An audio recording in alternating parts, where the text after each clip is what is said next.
buenas noches, bienvenidos a un nuevo programa de Alta Política. Como lo hacemos todos los martes, estamos en vivo. Y ¿qué les voy a decir? Después de tantos comentarios que hemos escuchado y análisis político, uno podría inferir que aquí no ganó nadie y perdimos todos. Porque si hay algo que uno tenía la presunción de que podía pasar en algún momento era que la grieta se termine. Y la sensación que tenemos muchos es que la grieta se radicaliza. Una Argentina que tiene un fenómeno muy particular en sus números. Cuando hacemos un historial de lo que fue la pobreza, llegamos a la década del 70 y estaba medida en no más del 6%. Y hoy, después de 40 años de democracia, tenemos 50% de pobres.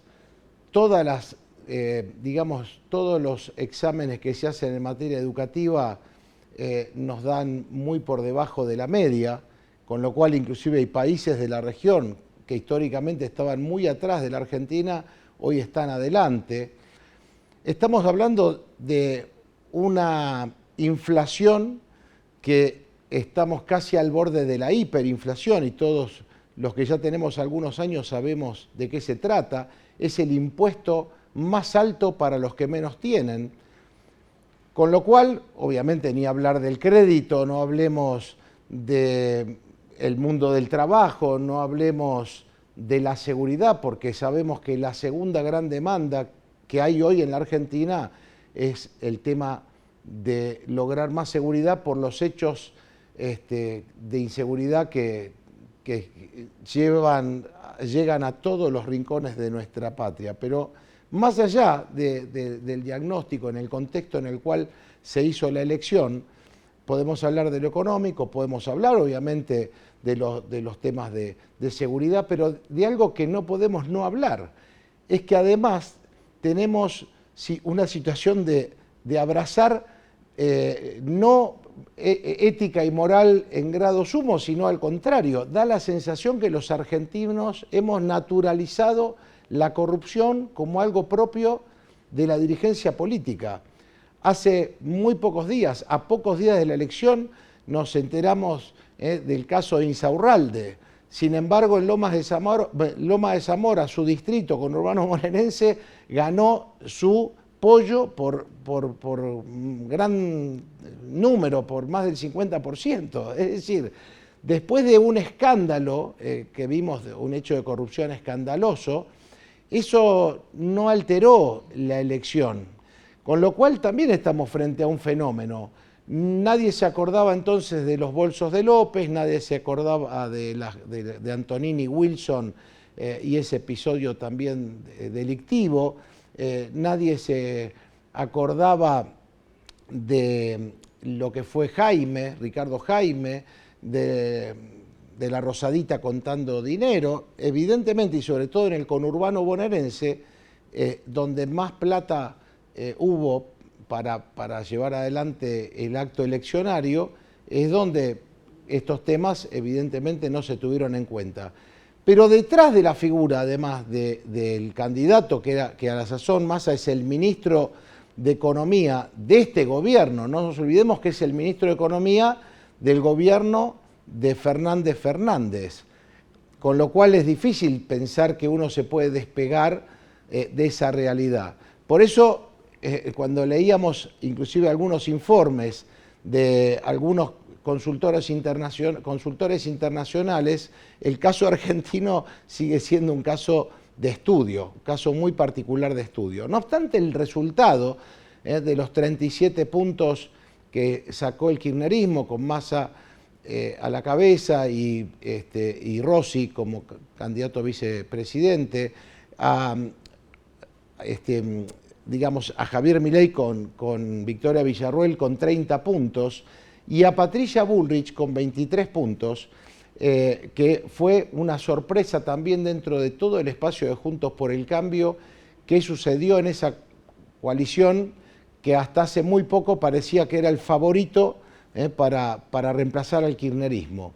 Sin embargo, no podemos dejar de pensar en el gobernador de Córdoba, porque Schiaretti duplica sus votos, llega a 7 puntos en esta elección nacional, con lo cual mucha gente, inclusive que no lo conocía, él aprovechó el debate para hacerse conocer y que con un lenguaje, yo creo, muy claro, muy federal, de mucho aplomo, fue el gran ganador, podríamos decir. ¿Por qué? Porque no solo porque duplica su voto, sino porque generó una expectativa en algunos sectores, sabiendo que quizá no era competitivo, pero mucha gente se quedó con la conciencia tranquila quizá de votar al más moderado de todos.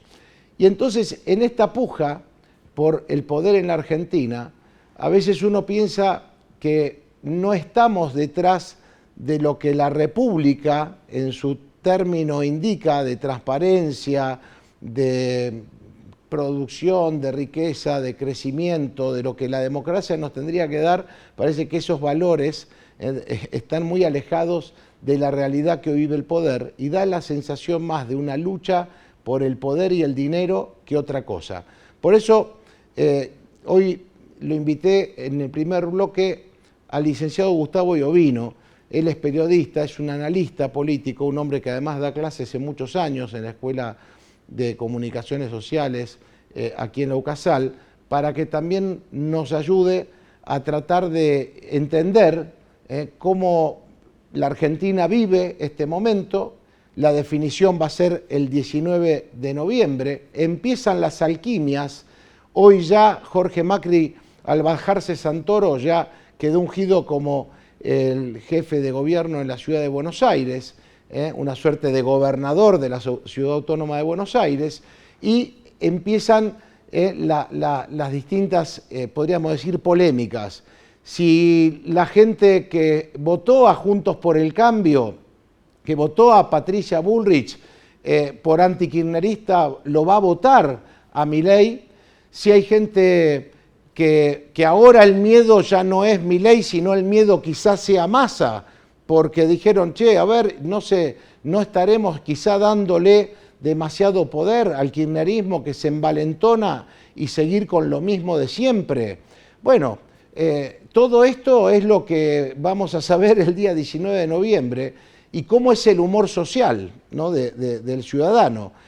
Ayer decía inclusive Milei, nosotros lo que queremos quitar son privilegios, no derechos. Ya con un lenguaje más moderado empieza a tratar de ver si logra captar el antikirchnerismo. Massa intenta despegarse del kirchnerismo porque no hubo, digamos, alusiones ni a la Cámpora, ni a Cristina, ni a Alberto Fernández. Sin embargo, aparece ya el Cuervo Larroque y aparece Kicillof como diciendo, guarda que acá en el conurbano bonaerense nosotros somos los que te estamos dando a vos los votos y el poder, con lo cual el mensaje es, vas a tener que arreglar con nosotros. Bueno, todo esto vamos a tener el resultado del 19 de noviembre, pero el punto es hacia dónde va la Argentina, cuál va a ser el futuro y el presente de una Argentina, insisto, que da la sensación de que se cae a pedazos y que tenemos que en algún momento pensar que alguien la tiene que poner en marcha y con aquellos, podríamos decir, principios y valores que son los que creemos muchos, son los del bien común. De esto y mucho más en esta hora de alta política.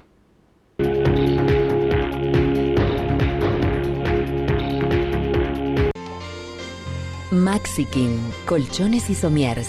Sus placas de espuma de poliuretano y sus estructuras de resortes de acero garantizan durabilidad y confort, porque absorben los movimientos y brindan un descanso pleno sin interrupciones y sin igual. Su moderno proceso productivo avala tu colchón con garantía de fábrica. Maxikin, colchones y somiers, elegidos por la mitad más uno del país. Prestigio y calidad de exportación. Es un producto Sosoli. Parque Industrial de Salta.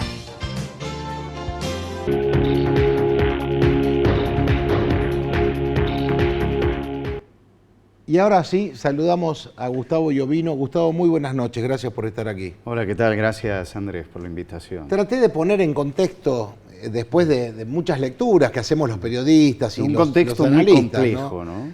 siempre queda algo en el tintero. Sí, por supuesto. Y después el tema de cada uno de los elementos de ese contexto, cómo se interrelacionan, ¿no?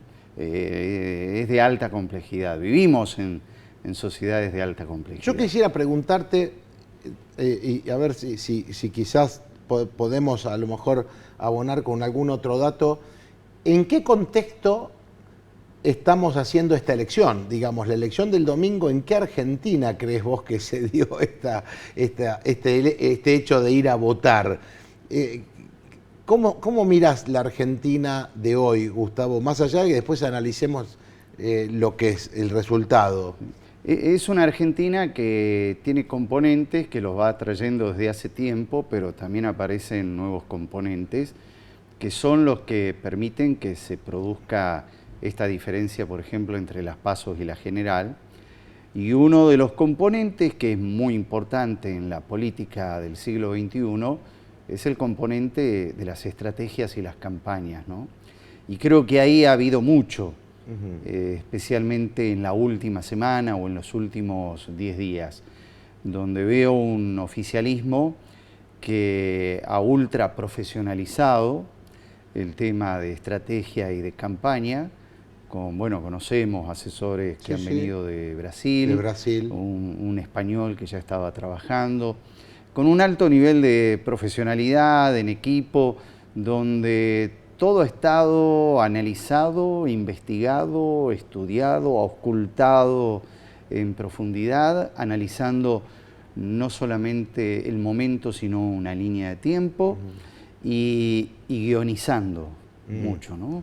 Ningún paso en falso, cosa que en las otras dos fuerzas políticas de oposición hubieron muchas improvisaciones, muchos desencuentros que empiezan, por ejemplo, en Juntos por el Cambio con ese medio guiño de Macri hacia Milei, el día de la PASO. Un poco la cosa, el mismo resultado de la PASO que alteró ahí las cuestiones. O el hecho de no haber dicho no hay PASO y hay una lista unificada. Claro, y bueno, de ahí empezar a querer armar sobre la marcha y buscar cuestiones de efecto en vez de sentarse y planificar y orientar, y que lo más importante de la campaña es cómo vos desarrollás las últimas 2 semanas, los últimos 10 días, sabiendo que mucha gente toma una decisión definitiva, incluso en la posibilidad de cambio de voto en los últimos días o en las últimas 2 horas o en el último minuto. Entonces ahí hay que agregar algo, que si el oficialismo, dicen, por lo menos yo lo escuchaba a Pagni en Odisea, cuando le hace la entrevista a Longobardi en el día de ayer, y dice, se gastaron 8.000 millones de dólares del erario público en esta campaña, como diciendo, es la campaña más cara de la historia democrática argentina. A ver, creo que hay una asignatura pendiente, hay varias asignaturas pendientes de la política. Una es la vida interna de los partidos. Los partidos o las coaliciones parecen ser más una UTE que una coalición. Claro. Y los partidos políticos parecen en algunos casos más una sociedad anónima que otra cosa. Es todo un capítulo ese para tan anónima. Claro. Entonces yo creo que hay que definir muy claramente las reglas de juego de cómo se financia la política. Porque ahí también hay claros. Lo que digo en este caso, que ni siquiera es financiamiento oficial, estamos hablando de cómo se utilizó desde el oficialismo el recurso del Estado como si fuera lo más normal del mundo donde también en el mundo occidental y democrático está visto que los gobiernos, uno de los mecanismos de control es limitar las reelecciones, a sabiendas de quien está en el poder tiene un diferencial en herramientas importante. Pero igual yo creo que una deuda es esa, la de la vida interna de los políticos, de la política. Y la otra es el financiamiento de la política, de una manera muy clara, muy transparente, algo que es muy difícil en nuestra cultura argentina, pero es una deuda. Digamos que ese es uno de los puntos que a revisar en la vida institucional casi. La otra cuestión que pasó es que nosotros tuvimos una PASO con mucho malestar. Y ese malestar fue congelado, fue frisado especialmente en los últimos días A partir de, igual el problema del dólar, las declaraciones de Milei, que bueno, ese es un factor, así como fue el medio guiño de Macri que perjudicó a Juntos por el Cambio, esa declaración no afortunada de Milei respecto a que todo vaya al dólar, que fue muy bien aprovechado desde el oficialismo, también por Juntos por el Cambio, pero el efecto fue favorable al oficialismo, y no a Juntos por el Cambio, es decir, trabajaron para el enemigo sin darse cuenta, o el adversario. Los últimos días vivimos un congelamiento allí que morigeró un poco ese malestar, y con la incorporación en el último periodo de la campaña del miedo, donde se trepó también Juntos por el Cambio y ayudó a la campaña. Ahí te quiero preguntar. A la campaña de Massa. De Massa, la campaña del miedo, ¿no?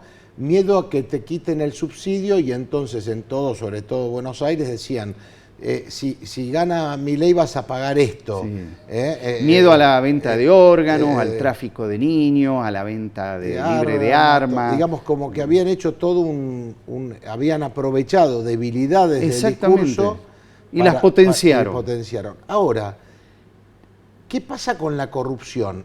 Que Argentina naturaliza hoy la corrupción y no pasa nada. Y el caso, Insaurralde, y el caso de los votos que tuvo en su distrito, que es Loma de Zamora, con Eduardo Bonaerense. Yo pensaba que en las elecciones íbamos a tener un contrapunto entre la campaña del miedo y la campaña de la bronca. Ganó la del miedo, notablemente. Neutralizó a la bronca. La bronca que podía venir por la cuestión de la inflación, por la cuestión del dólar, por la cuestión de estos escándalos, que solamente fueron un escándalo y fue, digamos, una medición de rating, tal vez. También hay que reconocer en esa complejidad que hablaba al principio, que vivimos muchas realidades simultáneas, ¿no? En el mismo país, en una misma región, en una misma provincia, donde nosotros creemos que lo que nosotros vemos y se ve y se percibe en nuestro entorno es lo que ven y perciben todos los demás. Y no es así. Y no es así. No es así. Y entonces ahí... Entonces, ¿qué pasa? Hay mucha gente que no se informa, no está enterada, no le interesa, busca pasar un mejor momento, y su utilización de medios de comunicación o de redes o de conversaciones entre distintos grupos pasa por otras cuestiones, más domésticas, más propias, de otro tipo de cuestión que no tratamos aquellos que estamos más politizados. Está bien, está muy bien. Y entonces son otros los móviles por los cuales va la votación. Pero en el mundo, especialmente de mensajes cortos y de redes, ese pequeño mensaje además trabajado muy estratégicamente en las principales estaciones de trenes, especialmente las centrales de Buenos Aires, que vos conocés bien, día a día pasan miles y miles. Miles, decenas, centenares de miles, y que dicen, tu boleto cuesta tanto, con Milei costará tanto, con Bullrich costará tanto. Eso fue lapidario. Y no hubo, porque siempre a un principio de propaganda tiene que haber una contrapropaganda, no hubo una estrategia de contrarrestar. Ahora, no le quitaron el voto, Gustavo, a Milei, porque Milei repitió el 30% que había sacado en las PASO. Digamos que Milei en ese sentido mantuvo el mismo caudal de votos. Es decir, también Milei yo veo que cometió un error que radicalizó mucho su discurso. Se metió además en cuestiones muy específicas de la economía, de la escuela austríaca, de la teoría del valor, y una discusión con el marxismo, encima la discusión, las diferencias con otras corrientes económicas. Que la gente va por otro lado. Poco y nada, absolutamente poco y nada. Y creo que al contrario, eso sumó para que el oficialismo especialmente tome ese tipo de discursos y vaya a la carga. Y eso le resultó en una campaña muy conservadora. Es decir, pudo conservar su caudal electoral. Sus 30 puntos. Sus 30 puntos. Pero eso no te sirve para ganar una elección. Ahora, vos una elección la ganás abrazando de izquierda a derecha. Ajá. Te lo enseñó Menem. Sí. No lo aprendieron. Claro. ¿Eh? Ahora, con todo el aparato y con todo el gasto, que estamos hablando de 8.000 millones, que es lo que se calcula, lo dijo Longobardi ayer en la entrevista que le hizo Pagni, utilizando, digamos, los recursos del Estado como parte de su campaña política y con acciones bien electoralistas, logra 37 puntos. Eso no significa... No, es más o menos lo que sacó Duhalde cuando perdió con De la Rúa, que fue una de las peores elecciones presidenciales. Y si uno compara, del oficialismo. Claro, la elección anterior, el kirchnerismo perdió, no ganó. No, claro, pero además hoy estás trabajando sobre un andarivel de 3 fuerzas políticas. Lo que pasa es que se dividió demasiado en ese sentido la oposición y por supuesto llegás a un balotaje con 2 fuerzas políticas que rondan entre el 30 y el 36%. No estás hablando de mayorías, estás hablando de minorías. Además de minorías que tienen reducida su participación de acuerdo al nuevo Congreso, tanto senadores como diputados. Es una situación más compleja que necesita de alianzas y de acuerdos previos al balotaje y previos al que vaya a gobernar. Digamos, previos al 19, en tanto... Y previo al 10 de diciembre. Y previo al 10 de diciembre, que lo que algunos dicen, sobre todo algunos economistas, el peligro, sea el presidente que fuese, que pueda llegar ese estallido económico que puede dar una hiperinflación. Claro, y la necesidad de tener que acordar cosas en el Congreso y no tenés número propio, y necesitas de esas alianzas. Entonces ahora se abre, ¿no?, una fase en la cual cada uno de los 2 candidatos tiene que entrar a abrazar. Se adelantó bastante en ese sentido Massa, premeditadamente en las PASO o después de las PASO, y ahora con todo en la general, pero va a tener que mostrar más cartas respecto a ese factible gobierno de unidad nacional. Algunos dicen que ese 36 y pico, casi 37, se le suma el voto de la izquierda. Sí, no es tan, para mí no es tan directa la cosa. No, digo, haciendo un poco esas alquimias que hacen algunos analistas, que uno dice, bueno, si tengo 37 más 3 de la izquierda, llego a 40. Ahora, si yo tengo a un Milei con 30 y un 23 puntos de Juntos por el Cambio, que no es taxativo, porque hay votos de ahí. Además ya hay expresiones. Ahora, estarían muy parejos en todo caso, en las alquimias que uno puede hacer, ¿no? Eso es lo que debiera ocurrir en una elección en segunda vuelta, ¿no?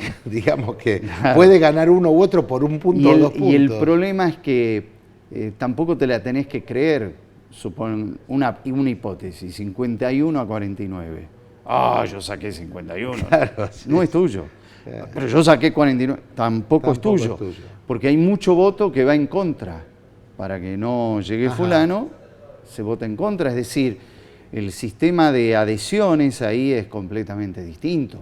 Por eso es necesario que con madurez participe la política y tiene que ser esa política de conversación, de acuerdos, de un plan, de un proyecto que todavía no lo tenemos claro de ninguno de los 2 candidatos. Ese plan, programa y proyecto que históricamente tenían las plataformas, ¿te acordás?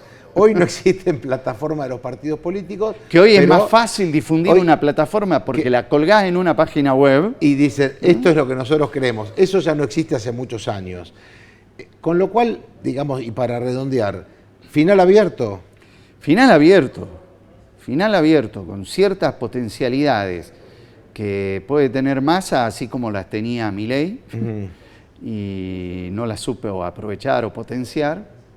Hay que ver cómo se desarrollan estas 4 semanas. Puede pasar que... Es a todo o nada. Que la gente que realmente no quiera más kirchnerismo diga, bueno, quizá no me queda otra, a lo mejor... No sé si la cuestión pasa tanto por kirchnerismo o no kirchnerismo. No, pensando en esto que pasaba ayer, ¿no? No Massa o no Milei. El no pasa por ahí. Porque es Massa la figura. ¿Vos decís que ya no, en esto no tiene nada que ver los fantasmas del pasado? Yo creo que algunos van a acudir a los fantasmas de Massa. como se acudió a los fantasmas de Milei antes de esta elección. Los que cada uno tenga. Cada uno tiene sus propios fantasmas. Sus propios fantasmas. No, es verdad. Hay que identificarlo. Y la cosa que si uno va... Y hace falta una buena estrategia. Cuando uno va rascando un poquito, decís, qué triste la oferta electoral en Argentina. Cuando uno vio lo que había para elegir, y uno podría decir, históricamente hubo políticos con otra envergadura. Inclusive, digamos, la misma Cristina, podríamos decir. Pasa en todos los estamentos, no en la presidencial. No, por eso digo, pero en general es como un plano inclinado y no podíamos esperar de una Argentina en decadencia que hubiera, digamos, yo siempre digo... La dirigencia política es producto de esta sociedad. De esta sociedad. De lo que hemos podido conseguir. Y hemos logrado esto, lo que no sabemos, por eso digo, ¿qué futuro tendremos? Así es. Gustavo, muchas gracias. Como siempre es un placer charlar contigo. Andrés. Vamos a una pausa, porque vamos a seguir analizando esta elección. Cada 4 años elegimos presidente. Esta vez casi diríamos como una suerte de bisagra, porque no hay nada de parecido de unos a otros y la grieta, por lo que parece, sigue ahondando. Pausa y enseguida volvemos con más Alta Política.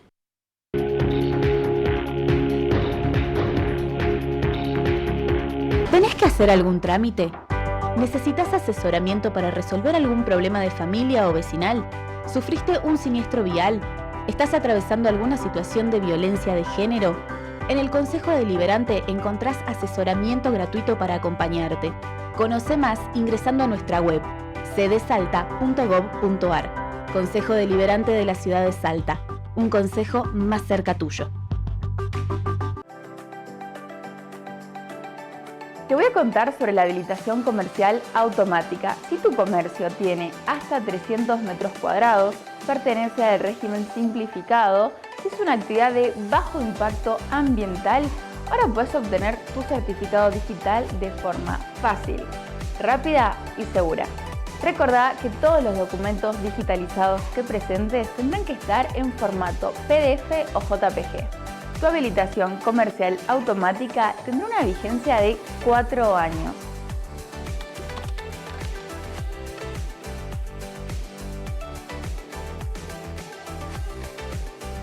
Con la habilitación comercial automática contribuimos al crecimiento del comercio salteño.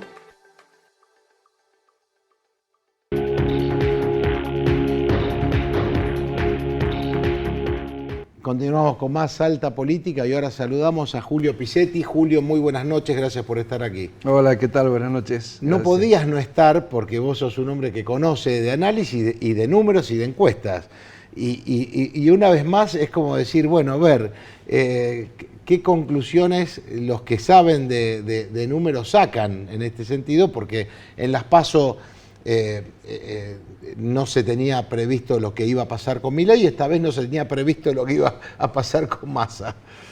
Mira, yo creo que después del resultado de las PASO, de que todo terminó dividido prácticamente en tercios, si vos te pones a ver cualquier herramienta de medición que tiene un error del 5%, al estar prácticamente todos en tercios, no hay herramienta que tenga la precisión como para poder pronosticar lo que pasa, ¿no? Entonces, hubieron muchas encuestas, pero también hubo mucha operación, encuestas mal hechas, o sea, hay de todo. Como digamos, pasa ¿no? siempre. Como pasa siempre, ¿no? Entonces me parece que pretender que una herramienta pronostique con mucha precisión lo que estaba pasando es muy difícil porque la misma herramienta no tiene capacidad de pronosticar eso. Yo quiero preguntarte con respecto a esta falta total a veces que tenemos de federalismo. La última reforma del 94 nos hizo mucho más unitarios y hoy depende siempre la elección de lo que se vote en la provincia de Buenos Aires, donde entre la provincia de Buenos Aires y la ciudad de Buenos Aires se concentra el 48% del electorado nacional, cosa que afecta, yo creo, profundamente a las provincias. Sí, bueno, la reforma de la Constitución, el famoso Pacto de Olivos, fue muy perjudicial para las provincias, porque haber pasado de aquel modelo de voto indirecto al voto directo nos quita totalmente peso dentro de lo que es el escenario nacional, ¿no? Y evidentemente en la elección esta del domingo, el hecho que le haya ido muy bien a Kicillof en provincia de Buenos Aires fue un espaldarazo y un apoyo muy importante para que Massa tenga el resultado que finalmente tuvo, ¿no? Te quiero preguntar, y se lo pregunté también a Gustavo Iovino, ¿por qué crees que ya, digamos, la corrupción no es un tema que a la sociedad evidentemente le haga mella a la hora de elegir? Mira, en Latinoamérica en general, no solamente en Argentina, la corrupción no es un tema, ¿no? De parte de la sociedad hay alta tolerancia a la corrupción, ¿no? Si vos vas a Estados Unidos o a países europeos, la corrupción realmente es un tema grave para la sociedad, pero te diría que en general en Latinoamérica... En Hispanoamérica no. El tema de la corrupción no es un tema que te mueva los votos, ¿no? De hecho, fíjate lo de Insaurralde... Por eso digo, Lomas de Zamora, ¿no? Ganó su Delfín por más del 50%. Sí, por eso, o sea, te diría que no solo en Argentina, en Latinoamérica la corrupción no es un tema.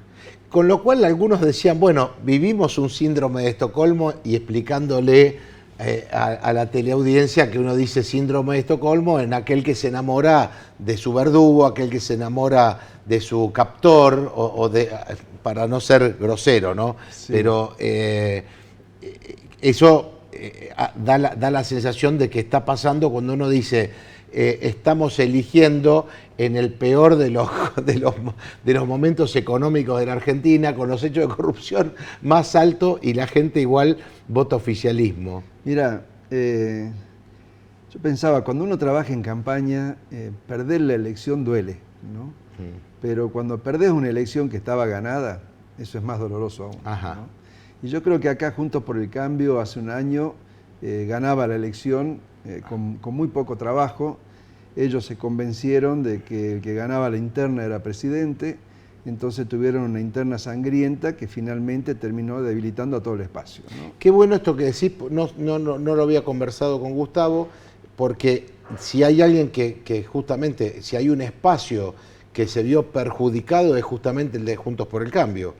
Lo hemos padecido acá en Salta con la intervención que hubo al PRO, pero hoy lo vemos que a nivel nacional esto implosionó en la última elección, donde no pudo retener Patricia Bullrich los votos que habían logrado entre Rodríguez Larreta y ella. Es decir, esa es consecuencia de la interna sangrienta, ¿no? Y el otro tema, que también hablando un poco, pensando en la historia, fíjate que Milei en esta elección está ocupando el mismo lugar que ocupó Massa en el 2015, ¿no? En la elección del 2015, Massa tuvo el propósito de dividir al kirchnerismo y al peronismo, con lo cual termina ganando la elección Mauricio Macri, y en esta elección Milei tiene la función de dividir a la oposición, con lo cual lo que se está buscando justamente es el triunfo de Massa, ¿no? Entonces, para mí es un hecho muy curioso e interesante que el mismo rol que desempeñó Massa en el 2015, hoy lo desempeña Milei a favor de Massa. Y con ese porcentaje, porque decir 37 puntos no quiere decir que ya sea el ganador, cuando vemos que hay 30 puntos que Milei mantuvo, digamos, lo mismo de la PASO. ¿Qué pasa con ese 23% de Patricia Bullrich y el 7% de Juan Schiaretti, que se supone son votos anti-kirchneristas o antioficialistas?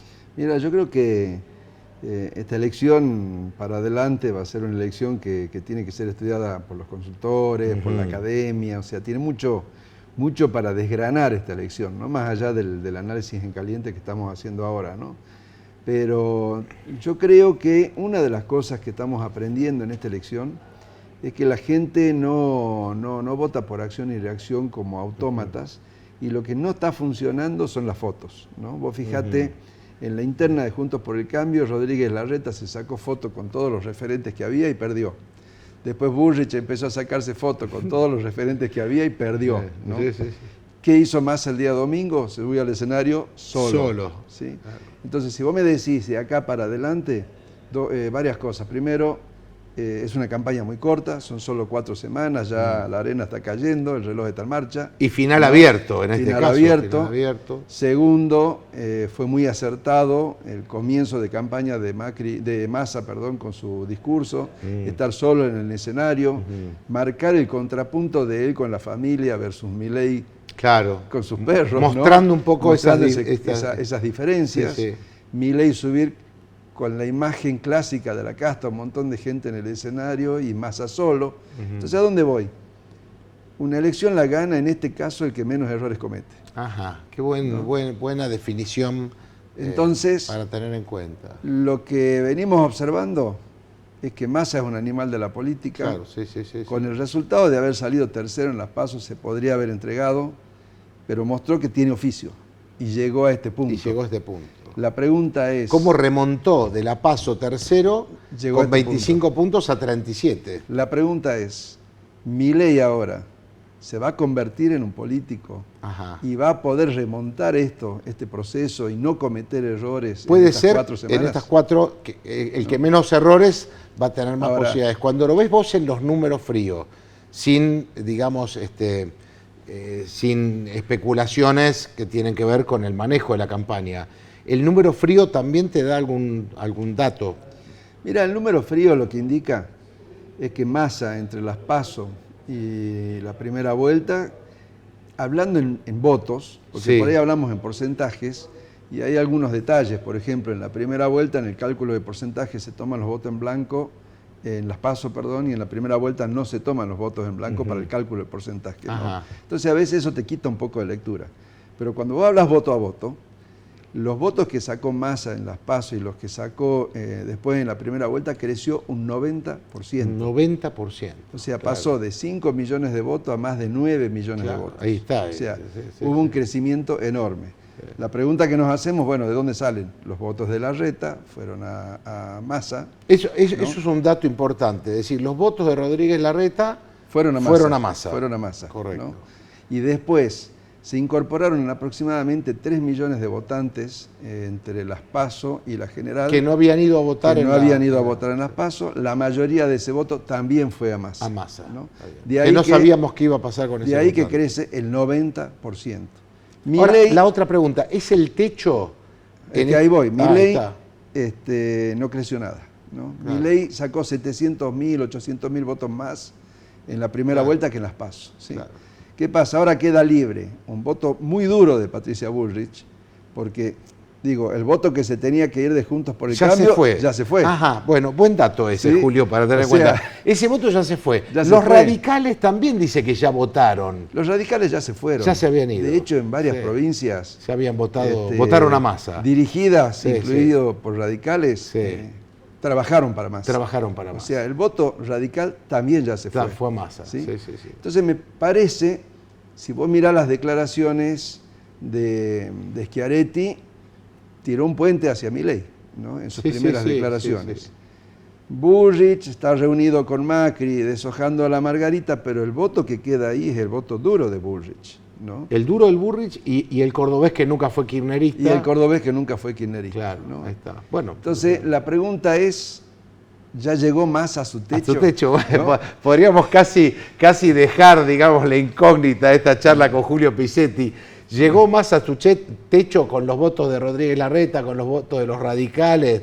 ¿Llegó? Y la otra pregunta es... Creció 90%, te insisto en ese punto. Entonces, ¿puede seguir creciendo ¿Puede más? seguir creciendo? Bueno, y aparte otra cosa, la pequeña disminución que hubo en las provincias también fue resultado del trabajo de una estructura que en las PASO no había operado. De hecho, acá en Salta dos diputados se llevan, mira, y 2 diputados. Si vos mirás las elecciones, como que Massa jugó a fondo, mientras que del otro lado la cosa estuvo dividida. Claro. ¿no? Bueno, también es verdad que Massa jugaba con el aparato del Estado y la plata de todos los argentinos. Claro, totalmente. Entonces, pero insisto en el punto, si Milei no comete errores, tiene altas probabilidades de poder captar ese voto. El tema es que no tiene que cometer errores, tiene que manejar muy bien su discurso, tiene que armar muy bien el territorio, o sea, tiene mucho trabajo por delante. Digamos que el que menos errores cometa es el que va a ganar la elección. Así es. Es una Argentina muy rara. De hecho, yo comento muchas veces el libro de Ernest Shumway, La invención argentina, que es de los 90. Venía a la Argentina él a decir qué pasa en este país, que todo es un retroceso.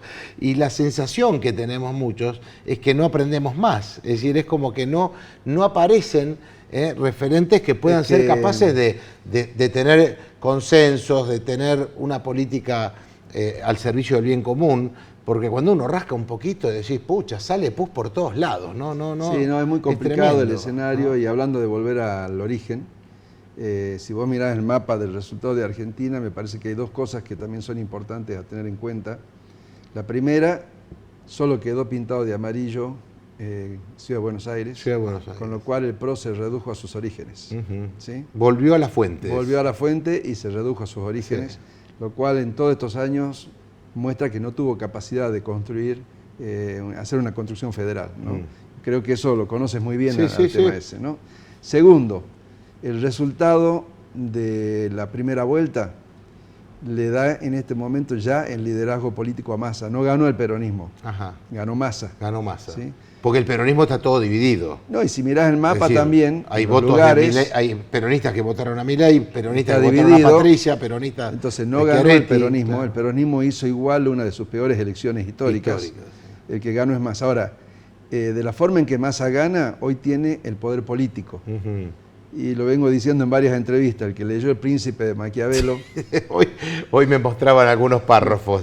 Sabe lo que el príncipe nuevo hace con los príncipes que desaloja. ¿No?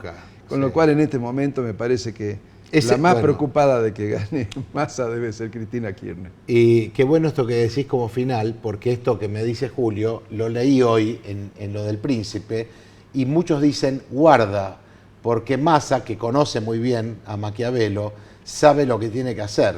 Y ahí detrás está Kicillof, está la Cámpora, está Cristina, que hoy tienen el bastión de la provincia de Buenos Aires. Y Massa no solo conoce a Maquiavelo, ¿no? Ya nos demostró que está dispuesto a hacer cualquier cosa, lo que tenga que hacer. Eso es lo más grave, porque también uno pensaría en que quisiera dirigentes y políticos que privilegien la República. El problema acá es cuando se privilegia nada más que el poder y el dinero, y eso se vuelve muy complejo. Lo digo para cualquiera de los... La última pregunta que me deja esta última reflexión es, ¿los sectores vinculados a Cristina Kirchner van a trabajar para Massa? Buena pregunta. ¿Esa la dejamos también picando? ¿El kirchnerista puro trabaja para Massa, para que Massa se haga del poder? Considerando que es la máxima amenaza para Cristina Kirchner. Buena inquietud también para dejar. Julio, como siempre, un placer hablar contigo. Me quedaría todo el programa. Tenemos un bloque más. Muchas gracias. Gracias por la invitación. Vamos nosotros a una pausa. Enseguida regresamos con más Alta Política.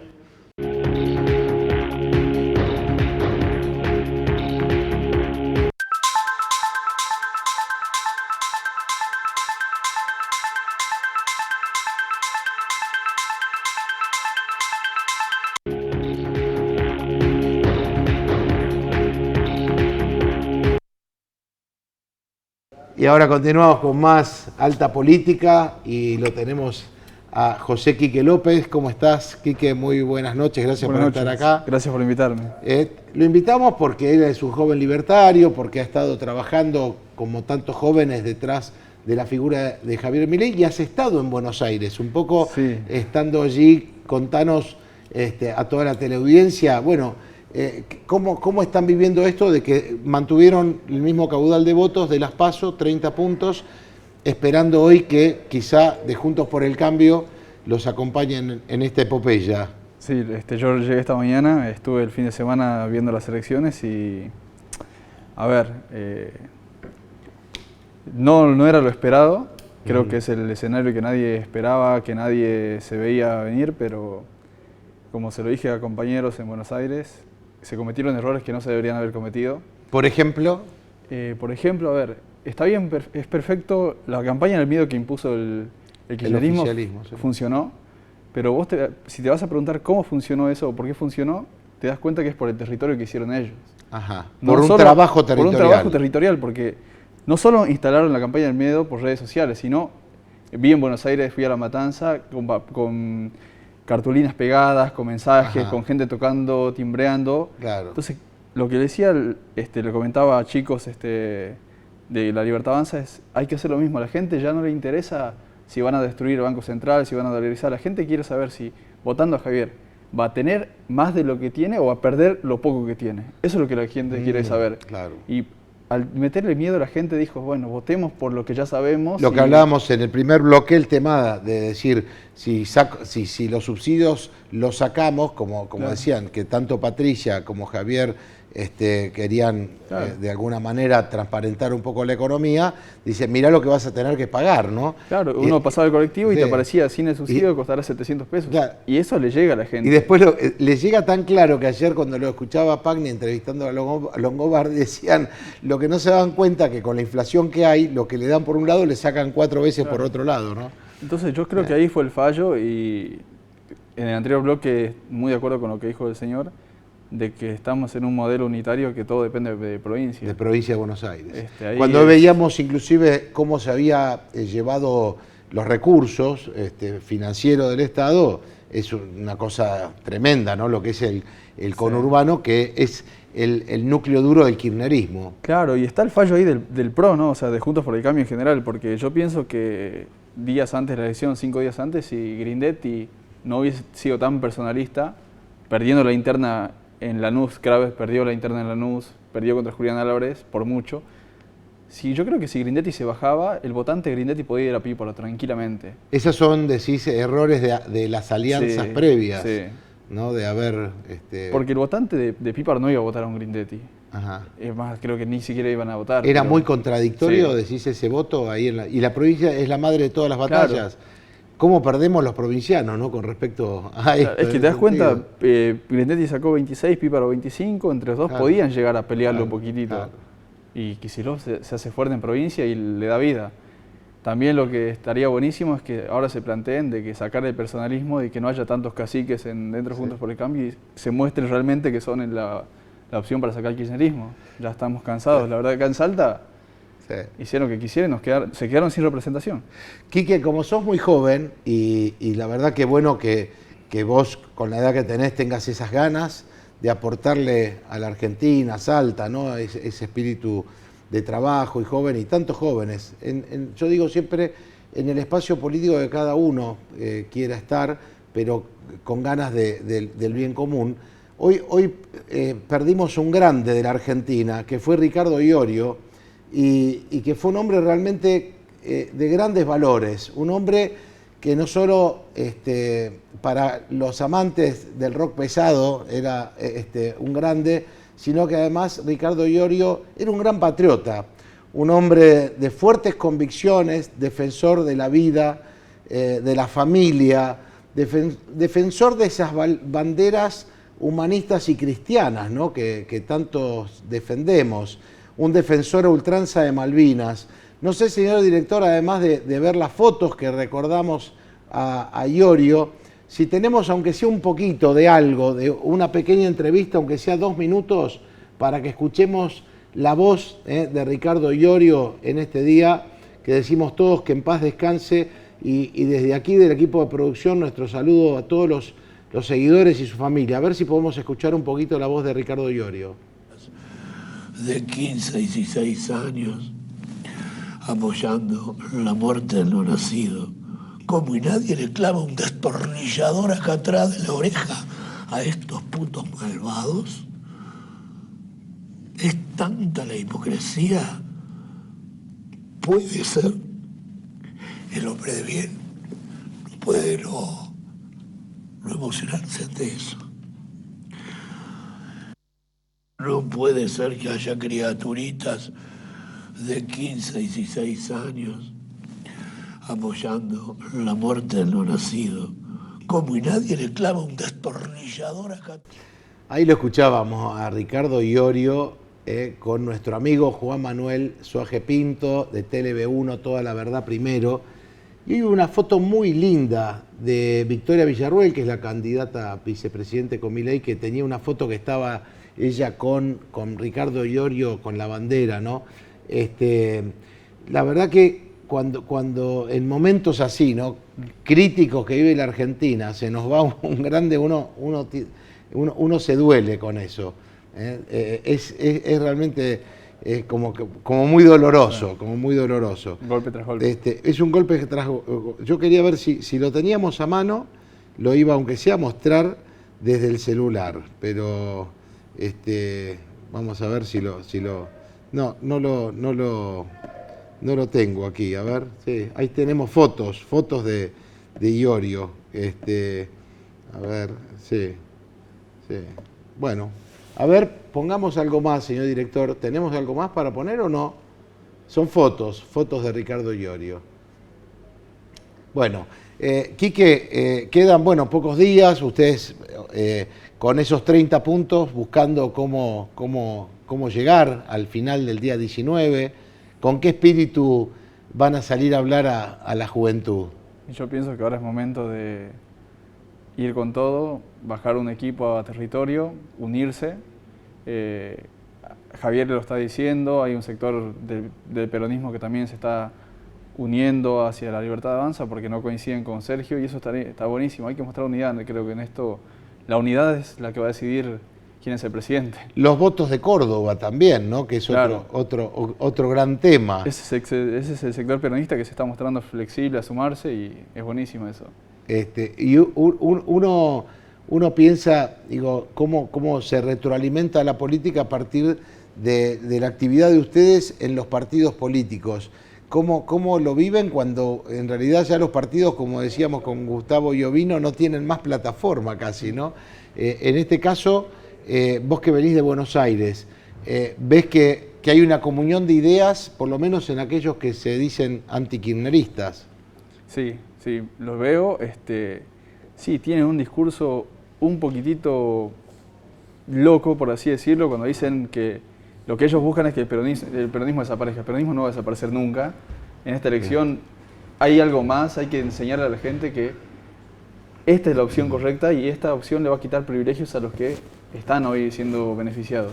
Privilegios.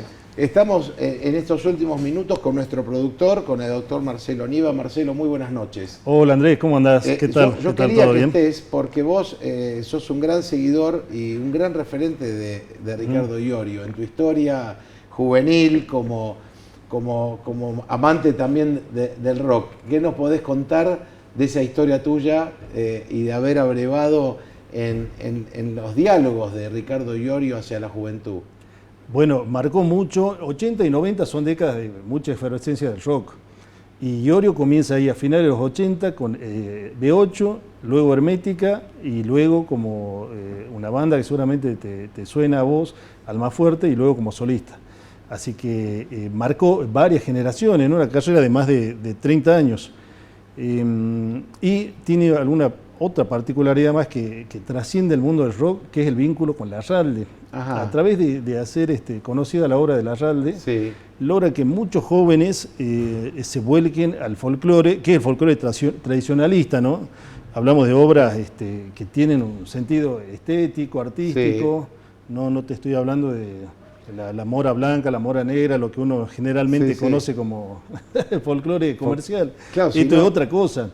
Así que por ese lado es un artista, se hizo amigo de Larralde, y bueno, mucho vínculo con el tango también. Ajá. De hecho hay tangos famosos que él los interpretó versión rock, así que por ese lado también sumó a muchos, entre comillas, viejos que no eran del palo del rock y lo conocieron. Y después muchos se sumaron a raíz de lo que vos hablaste recién con José, del tema político. Empezó a incursionar en cuestiones que tienen que ver con los valores. Con los valores. Él decía, yo soy del rock, pero no por eso no cuido la familia, la bandera, la patria, los valores. Sí, sí. No porque seamos del rock. Eso te iba a decir, Marcelo, lo increíble de él, un hombre del rock casi pesado, metálico, y los progres se querían morir, porque en realidad ¿no? Él era un defensor de la vida, luchó en contra de la ley genocida del aborto, un gran defensor de nuestros héroes de Malvinas, un gran defensor de ese peronismo humanista y cristiano tan lejano al kirchnerismo. Exacto, bueno, él revirtió toda esa tendencia, le quitó esa bandera al progresismo y dijo, yo soy re pesado musicalmente, pero soy pesado también defendiendo la bandera, la patria, la ¿sí? Patria, la vida, ¿sí? La identidad nacional. La rebeldía del rock ya no es meterse cosas, hacer cosas estúpidas, alcohol, drogas, sino el tema valores. Qué increíble pasa, eso, Marcelo. Bueno, me imagino tu dolor cuando me mandaste esta mañana el mensaje. Es dolor, pero hay algo positivo que es que fuimos contemporáneos de Iorio, así que hay que ver el lado positivo, ¿no? Fuimos contemporáneos de este gran artista. ¿Tuviste la posibilidad de estar en alguna oportunidad con él? No, nunca lo vi en vivo. Nunca en vivo. Sí lo disfruto de chiquito, como tiene una carrera de más de 30 años, y estuvo en Tucumán hace poco, hace un par de semanas. Ajá. Tucumán, Rosario, estaba en plena gira. En plena gira. Sí, sí. Qué joven se nos fue Ricardo Iorio. Así es. Bueno, sí, pero yo siempre agradecido de todo lo que me has mostrado de Iorio en estos años. Es un personaje que se hace querible, ¿no? Sí, sí, lo muy escuchas hablar, Y- termina cayendo bien. Y sí, yo lo sí. escuché con cosas realmente espectaculares, así que bueno. Y fue muy respetuoso. De hecho, todo el periodismo progresista, Sí. él tuvo un problema grave hasta sus últimos días Sí, sí. con el tema de la adicción. Sí. Nunca se lo corrió por ese lado Jamás. porque defendía su postura, pero siempre con respeto, ¿no? Así que Muchas eso se gracias, le Marcelo. reconoció, sí, sí. Muchas gracias. Un Nada. placer escucharte y gracias por todo el apoyo siempre en el programa. Gracias, Quique. No, gracias a vos. Mucha suerte. Nos tenemos que despedir. Bueno, épocas en las cuales vas a estar hoy más que nunca rezando por la Argentina. En el mes del Rosario, aquellos que somos cristianos, católicos, más que nunca, tratando de que la política encuentre el camino del bien común, que siempre decimos no solamente suficiencia de bienes materiales, también bienes espirituales para esta querida patria argentina. Muy buena semana, nos volvamos a encontrar, si Dios quiere, el martes próximo aquí en Alta Política.